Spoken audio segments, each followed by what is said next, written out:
So today we're going to cover attention in relation to consciousness. This is part 2 of this particular series where we kind of dive in a little bit more detail on some of the attention theories to understand the relationship between consciousness and attention. So we're going to talk a little bit about, very briefly, about the historical research on attention. We're going to overview some of the theories of attention. We're going to talk about the 6 main possibilities of the relationship between consciousness and attention. And then later on, we'll talk about motivation and types of meditation, as well as the relationship with the brain. But in this particular video, I'm just going to cover these right here. So we're just going to cover the first 3. So when we talk about some of the historical research on attention, in the 1800s, so the 19th century, we had Helmholtz, Hering, and Wundt doing some perceptual research, very basic research on attention and trying to understand how it works in the brain and in the physiological body. But the problem, of course, is that they were very limited to the technology at the time. And when we get to the 1950s, we start seeing some really interesting tasks looking at something called dichotic listening.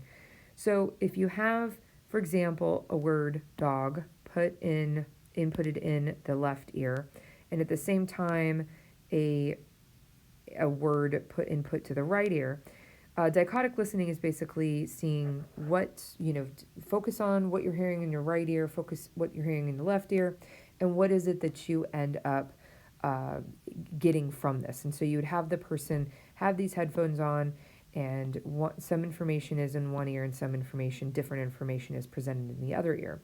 And so, of course, you would ask them to focus on just in the left ear or just in the right ear, and then have them kind of report back.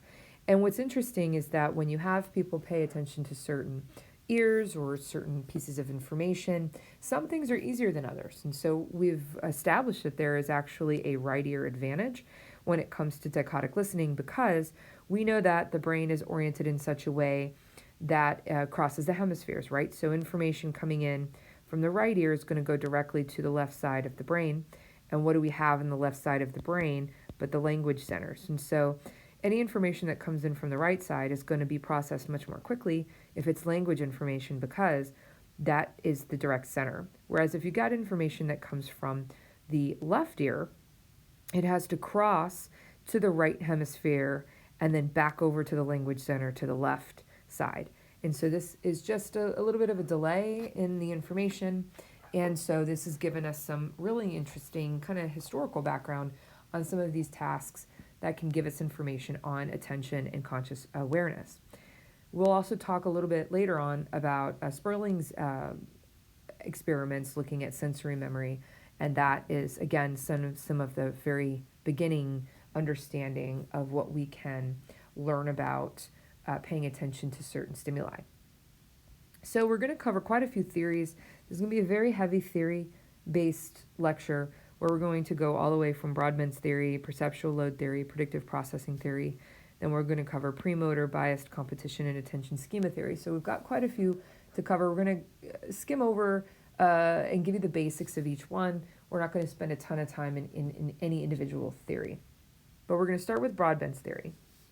So Brodmann's theory takes into account parallel and serial processes. So think of attention as a bottleneck, right? And so all of the information that comes in, all of the sensory information, basically has to get filtered through. And so attention is considered a bottleneck. So all of the preconscious sensory filters, that's going to decide basically what piece of information is going to get through to be processed at a deeper level. So if you think about scanning a scene, right, and there are perceptual informations, we can even break it down into color, into shape. We can break it down really, really into small details. All of that information has to process through this filter in order to decide, okay, this is what I see. I see a kitty cat, right? And so that goes into deeper processing for us to be able to make out what that shape is, what the color is, et cetera, et cetera. And so this particular theory requires a lot of processes, right? So some things happening at the same time, these parallel processes, and it starts to get very, very complicated very quickly as you consider that a lot of these presensory levels these proposed explanations for all of this information coming in, and bottlenecking and deciding which one's the most important, those proposed explanations start becoming very complex very quickly. So a lot of these in-between theories that involve things like feature binding, working memory, competitive bias, that might sound familiar to you from, for example, sensation and perception or memory, or specifically with sensation and perception, we start getting really complicated really quickly because all of these processes, many of them need to happen simultaneously.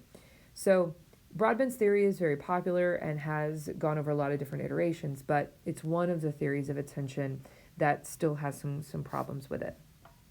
Another potential theory was proposed by Alavi, which is the perceptual load theory. And this is kind of a return to the idea that attention is a bottleneck. And so if we look at kind of this idea here, this is like attention is a container. So if we think of it as being as this container right here, and that particular container relies on the idea of a perceptual processing stream from unconscious to conscious levels. And this location or container can only hold so much of that information, right?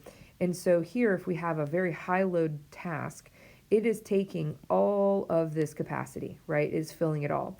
And there's no perceptual capacity left. And so if you're thinking about doing something that's a very, very high load task, you have no room for anything else. So think about the first time you learn how to drive, right? So you're in a vehicle, you've got lots of things to pay attention to.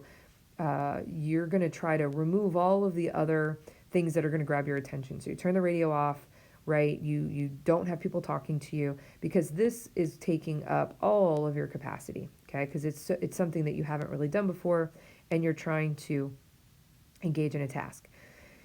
So the capacity is full versus a lower load task. So let's say you've been driving for 20 years, right? And for you, your container, okay, is only partially full. So you can do things like listen to the radio, right? You can have a conversation.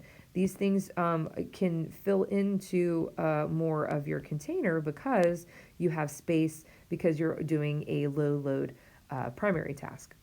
Now, when you think about the perceptual load theory, this is essentially implying Cartesian materialism because it's basically saying that there is a container, and that sounds very much like this Cartesian theater philosophy or metaphor. So Cartesian materialism is basically implying that there is a thing, an object, a container to be filled that's separate from the physiological processes. So some of the theories assume that, for example, short-term memory is a resource that's competed for, right? So again, there's this kind of container that needs to be filled, and short-term memory is limited capacity. Also on this kind of same vein, attention is the same thing as the processes that allow information to be encoded in working memory. Again, still kind of looking at memory and encoding as kind of this perceptual processes containers, and you only have so much, and you only have so much capacity. So, bringing this back to this kind of idea of materialism. We also have Rosenberg's idea of predictive processing model. Now, the predictive processing model is using a dorsal attention systems, and this is looking at attention as a network property of brain computation, right? And so this is a really interesting set of models because you can actually test this empirically, right? So you can use fMRI, for example, or EEG, and have a person basically not engage in a task and see what is the brain actively doing. And we see that the brain is always active. It's always doing something. And so there's this idea of something called the default mode network. And the default mode network is what we see engage when you're not engaged in any particular task. So we can measure this sort of default unengaged activity even when there's no task going on. So we can try to predict some of the processes by contrasting some of the what's happening when we aren't engaged in a particular task versus what's happening when we're engaged in something that's taking all of our attention. And we're going to revisit this default mode network after we talk about meditation, because it's important in understanding some of the underlying networks that may or may not be important for conscious awareness.